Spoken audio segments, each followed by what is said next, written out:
नमस्कार। निःशुल्क ज्योतिष परामर्श केंद्र में आप सबका स्वागत है। आज दिनांक 15 मार्च 2025 शनिवार। जैसा कि हमारी चर्चा चंद्र ग्रहण पर पूर्व में हो चुकी है, 14 मार्च 2025 को धुलंडी के दिन चंद्र ग्रहण सिंह राशि में, जिसके स्वामी सूर्य होते हैं, पूर्ण चंद्र ग्रहण था। और इसके ठीक शाम को सूर्य का कुंभ राशि को छोड़कर 14 मार्च 2025 को मीन राशि में ही प्रवेश हो गया। और ठीक 15 दिन बाद सूर्य ग्रहण मीन राशि में होगा, जिसके स्वामी गुरु हैं। और गुरु और शुक्र ने राशि परिवर्तन कर रखा है। शनि का 29 मार्च 2025 को मीन राशि में प्रवेश होगा और 30 मार्च 2025 को मीन राशि में 6 ग्रह स्थित होंगे। और ब्रह्मांड में कुल 9 ग्रह है, 7 ग्रह और 2 छाया ग्रह राहु केतु, जिनमें से 8 ग्रहों की दृष्टि केतु पर होगी और 9 संवत्सर का प्रारंभ भी होगा। तो अब ये सूर्य ग्रहण कितना महत्वपूर्ण होने जा रहा है, ये हमने आपको बताया था कि 14 जनवरी 2025 को सूर्य ने जब मकर राशि में प्रवेश किया था, तभी से आप लोगों को इसके संकेत, इसके प्रभाव के संकेत मिलने शुरू हो गए होंगे। तो सबसे पहले हम समझेंगे सूर्य ग्रहण। तो सूर्य कौन है? सूर्य ब्रह्मांड में ग्रहों का राजा है। ठीक इसी प्रकार से हमारे समाज में जो अथॉरिटी रखते हैं, घर में पिता, स्कूल में अध्यापक, समाज में प्रधानमंत्री, कार्यालय में स्वामी, बॉस, अर्थात जिन जिन के पास भी अथॉरिटी होती है, वे सूर्य से प्रभावित होते हैं।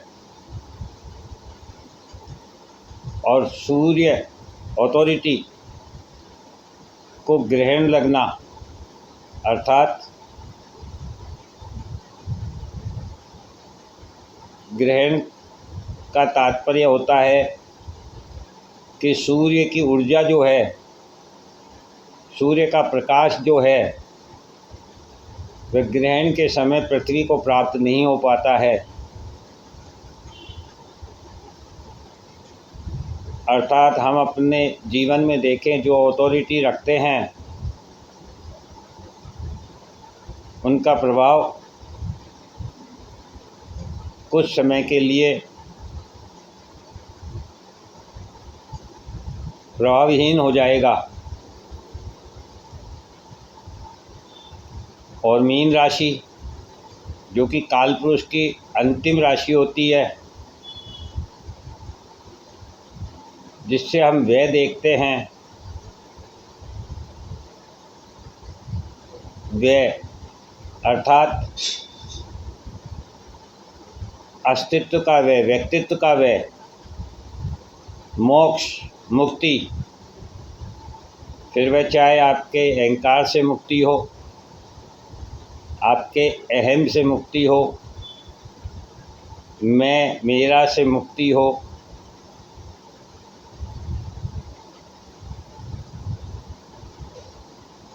इस प्रकार से 12 नंबर राशि हमें व्यय को दिखाती है।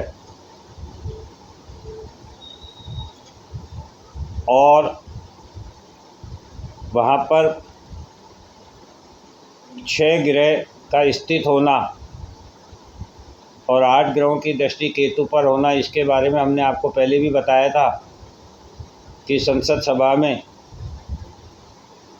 या जहाँ भी आप हैं वहाँ यदि सभी का ध्यान किसी एक व्यक्ति पर होता है, अर्थात वह व्यक्ति सभी से कुछ कहना चाहता है, और वह ब्रह्मांड में इन ग्रहों में केतु है जिस पर 8 ग्रहों की दृष्टि है, तो जब अथॉरिटी को ग्रहण होगा, अर्थात अथॉरिटी का भी वर्चस्व अधिकार विहीन हो जाएगा, तब सभी की दृष्टि केतु पर होगी। और केतु परिवर्तन को दिखा रहे हैं, और वे कन्या राशि में हैं।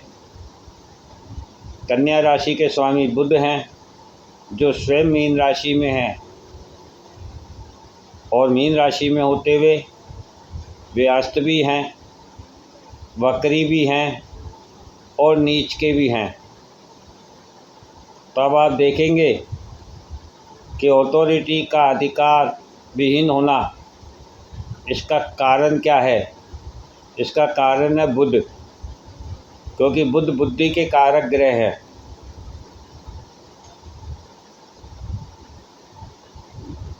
और बुद्धि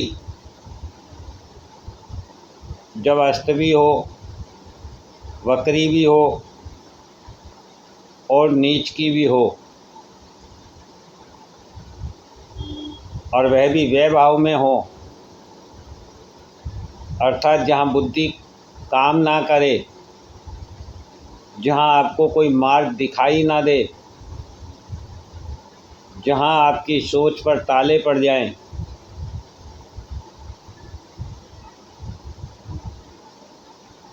ऐसा समय सूर्य ग्रहण के दिन होने जा रहा है। तो ये जनमानस पर जो अपना प्रभाव डालेगा, वह अथॉरिटी पर डालेगा, उन्हें अधिकार विहीन कर देगा। प्रत्येक जनमानस पर डालेगा जिनकी बुद्धि और विवेक को कार्य करने में, विचार करने में, सोचने में, समझने में, कम्युनिकेशन करने में, व्यापार करने में, बैंकिंग में, कम्युनिकेशन में, सभी में प्रॉब्लम महसूस होगी। अर्थात जब अधिकार भी ना हो और बुद्धि भी ना हो,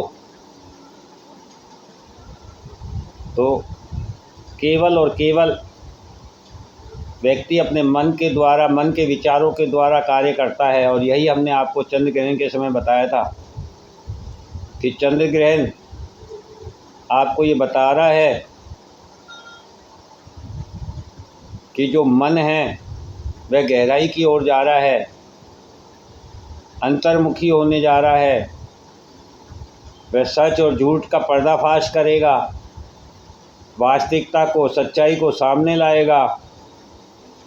और जो मन बहुत कुछ करना चाहता था और किसी कारण से, फिर वह चाहे बंधन हो, आपका त्याग और समर्पण हो, किसी के द्वारा दबाव हो, या किसी भी कारण से आप वह नहीं कर पा रहे थे,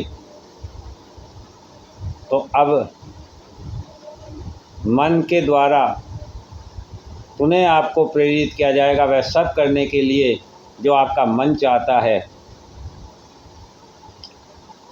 और वही मन जब सच्चाई सामने आएगी, जब मन अंतर्मुखी होगा, बाहर का प्रकाश समाप्त हो जाएगा और मन अंतरात्मा का प्रकाश से प्रकाशित होगा, तब वह स्वयं को पहचान पाएगा, स्वयं को जान पाएगा। अर्थात प्रत्येक जनमानस अपने स्वयं को जानने का प्रयत्न करेगा, स्वयं को पहचानने का प्रयत्न करेगा, स्वयं की इच्छाओं का सम्मान करेगा और स्वयं को पूर्णता प्रदान करने के लिए कार्य करेगा जिसमें इतनी ऊर्जा होगी कि वह सब कार्य कर सकता है जो अब तक वह नहीं कर पा रहा था। फिर वह चाहे किसी के दबाव में हो या किसी भी कारण से हो, अर्थात अब मन पर किसी का भी दबाव नहीं चलेगा, ना रिश्तों का,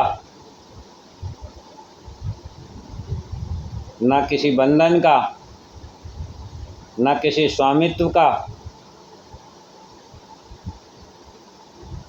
इस प्रकार से मन इस समय आपसे वह सब करवाएगा जो आप करना चाहते हैं। फिर वह चाहे आपकी कार्य क्षेत्र में हो, चाहे रिश्तों में हो, चाहे वाणी संवाद में हो। किसी को आप कुछ कहना चाहते थे और काफ़ी लंबे समय से आप कह नहीं पा रहे थे, किंतु अब सच्चाई सामने आ जाने पर आप वह सब कह देंगे, बिना डर के, बिना झिझक के कह देंगे। फिर चाहे आप का समाज इसे बगावत माने या बागी माने, किंतु अब जनमानस अपने मन के विचारों को दबा नहीं पाएगा और वह खुलकर सामने आएगा। यही हम सबको प्रभाव प्राप्त होने जा रहा है। और बुद्ध की जो विस्तृत चर्चा है वह हम कल करेंगे। जय हिंद, जय भारत।